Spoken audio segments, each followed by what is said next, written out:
Baru-baru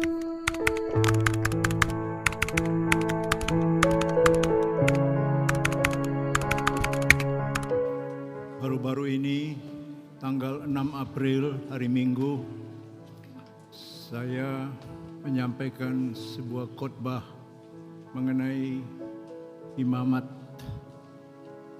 Itu khotbah pada mengantar Uskup Agung Piturang yang meninggal tanggal 4 April dan dimakamkan tanggal 8 April di Kupang.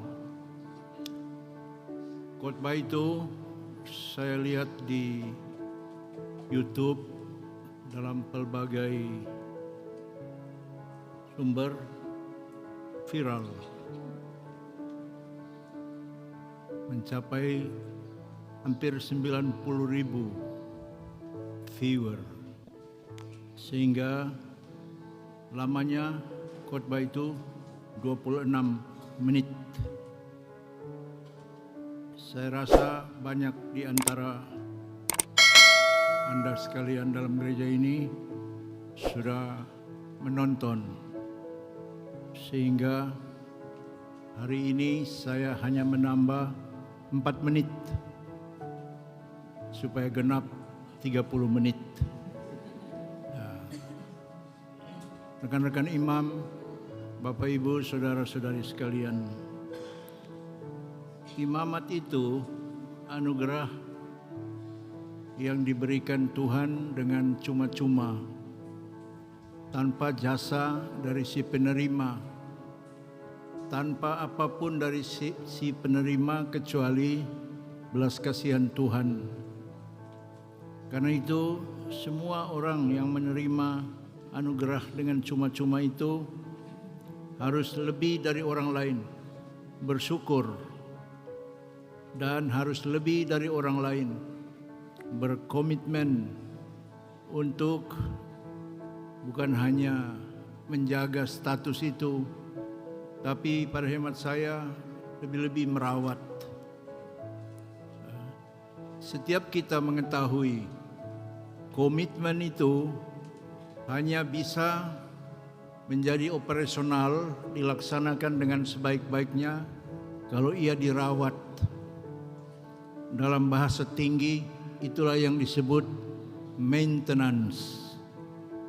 Cinta dan kasih sayang antara dua remaja yang kemudian beranjak dewasa dan meresmikan cinta dan kasih sayang itu dalam lembaga pernikahan, mau tidak mau untuk kelanggengannya harus dirawat. Memang cinta dan kasih sayang itu bukan benda, sehingga dia tidak bisa karat. Tapi seandainya ia benda, kalau tidak dirawat cinta dan kasih sayang itu pasti karat. Dan kalau sudah karat, tidak ada gunanya lagi. Demikian juga imamat. Imamat harus dirawat.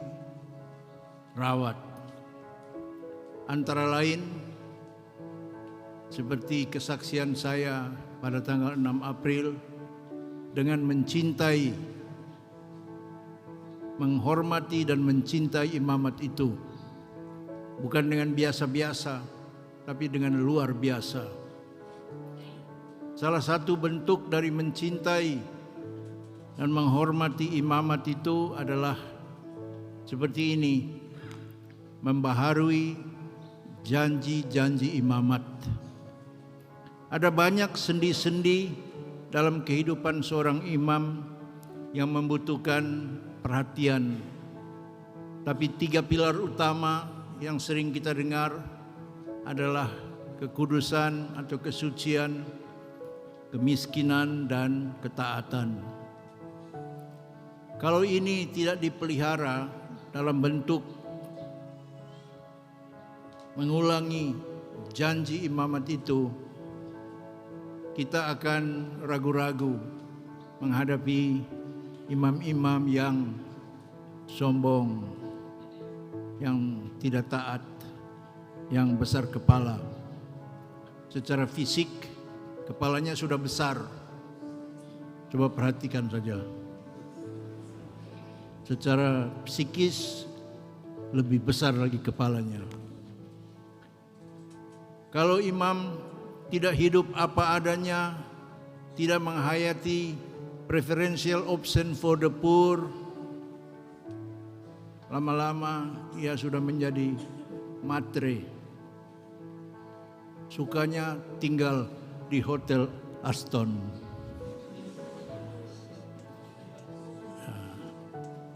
Ada yang tinggal di Hotel Aston. Ya. Kalau imam tidak merayakan lagi Ekaristi, ya itu sudah tanda-tanda dia menjadi Tuhan Allah sendiri. Karena itu inti puncak dari seluruh perayaan liturgi, yaitu Ekaristi. Ketika kita mengulangi kata-kata Tuhan ketika ia mendaulat sakramen imamat pada Kamis perjamuan terakhir. Oleh karena itu, Bapak-bapak dan Ibu-ibu, untuk menegakkan sendi-sendi imamat, mungkin kita harus ingat keunggulan kita semua di antara pelbagai predikat sebagai makhluk sosial, makhluk politik, makhluk ekonomi, makhluk apa saja. Jangan pernah lupa, kita juga adalah makhluk rohani, homo spirituale. Di dalam ciri makhluk rohani itu, salah satu yang harus ditonjolkan dengan kesadaran yang setinggi-tinggi adalah berdoa. Dalam imamat, kewajiban utama bukan hanya mengajarkan umat mengenai doa-doa apapun saja, apalagi menguji umat untuk berdoa, tapi lebih dahulu sendiri berdoa. Kita ingat penggalan doa utama yang diajarkan Tuhan Yesus kepada murid-muridnya. Murid-murid bertanya, "Guru, nabi ini, guru ini, pemuka ini mengajarkan murid-muridnya berdoa. Bagaimana engkau tidak mengajarkan kami berdoa?" Kata-kata Yesus, "Mari kita berdoa. Bapa yang di surga, dikuduskanlah namamu." Dan seterusnya yang kita kenal sekarang sebagai doa Bapa kami. Karena itu, Bapak-bapak dan Ibu-ibu, rekan-rekan imam, pada kesempatan yang penuh rahmat ini, marilah kita menyadari kembali kewajiban kita untuk saling mendoakan. Imam-imam mendoakan Anda, membawa persembahan intensi Anda dalam korban Ekaristi. Tapi Anda juga jangan lupa mendoakan imam-imam dalam zaman yang berubah, dalam zaman yang penuh dengan tantangan, cobaan dan kesulitan. Bila mana kita tetap membutuhkan imam-imam, marilah kita mendoakan mereka. Dengan itu, sekali lagi, kita diingatkan mengenai martabat luhur kehidupan sebagai makhluk rohani. Dalam nama Bapa dan Putra dan Roh Kudus. Amin.